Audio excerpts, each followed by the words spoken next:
Joining me now is Democratic Senator Debbie Stabenow of Michigan. She's a member of the Senate Transportation and Infrastructure Subcommittee, which falls under the Senate Committee on Environment and Public Works. And, Senator, that is very telling because really for 75, 80 years or 100 years, we've thought about infrastructure as public works. And we think about public works as dams, roads, water, things like that. So we are challenging ourselves to think more broadly now. Well, Ali, first of all, it's always great to be with you. And I have to say, when I see President Biden speak, I just smile all over again because he really understands what infrastructure in America is really all about. Just ask a working mom if childcare is part of her infrastructure.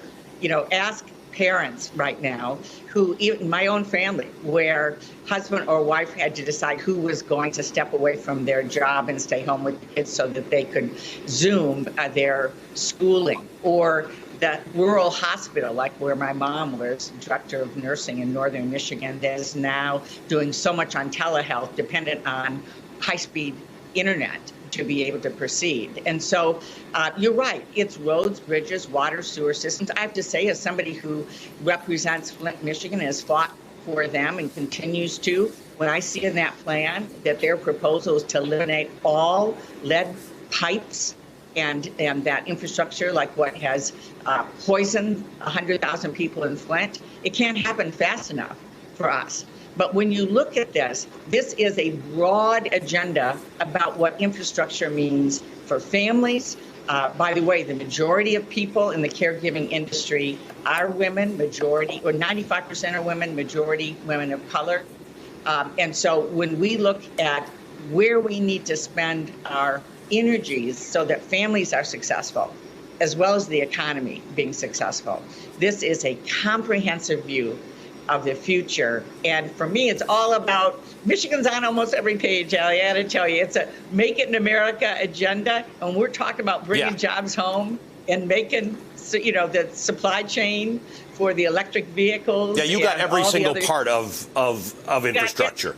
So let's talk about that. You brought up Flint. Let's talk about this for a second. The American Society of Civil Engineers gives America, I think, a D in infrastructure. They say that the first $1 trillion is just that kind of stuff, just fixing water, bridges, roads, dams. We've got a dam problem in Florida right now. But how do you sell it to people like who are in Flint or who use roads like the way you do in Michigan to transport cars and manufactured goods across the country? How do you sell it to people like that? If you're going to spend $2 trillion, only a small portion of it is in the stuff that we thought of as the built infrastructure of our country. Are there not people in Michigan who are going to say, but we got to fix the built environment first?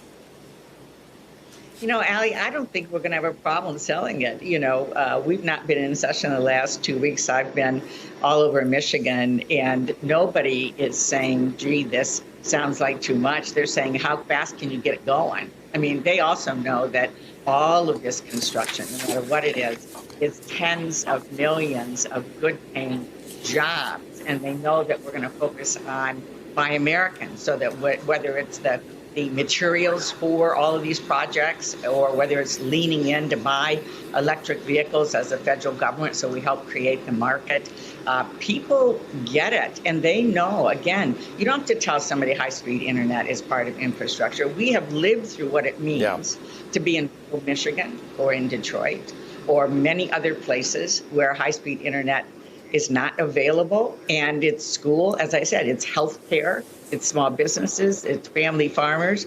We don't have to explain that to people. They're scratching their heads saying, how in the world could Mitch McConnell, right out of the gate, say there will be no Republican votes for this, rather than sitting down and saying, okay, here's what we'll support, here's what you can support, let's figure it out. We all know this is an issue. Everybody talks about it for years, about how we need transportation and water infrastructure and all these other things. Everybody supports high-speed internet.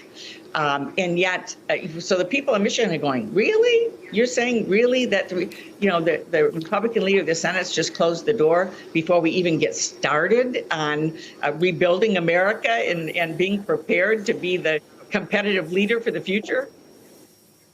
Yeah.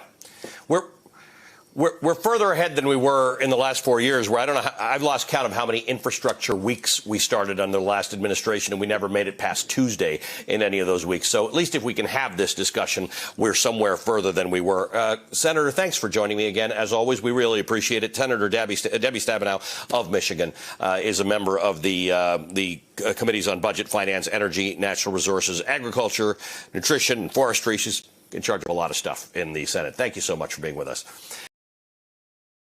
Hey, thanks for watching our YouTube channel. You should know that you can follow today's top stories and breaking news and catch up on your favorite MSNBC shows all in one place. Download the NBC News app today.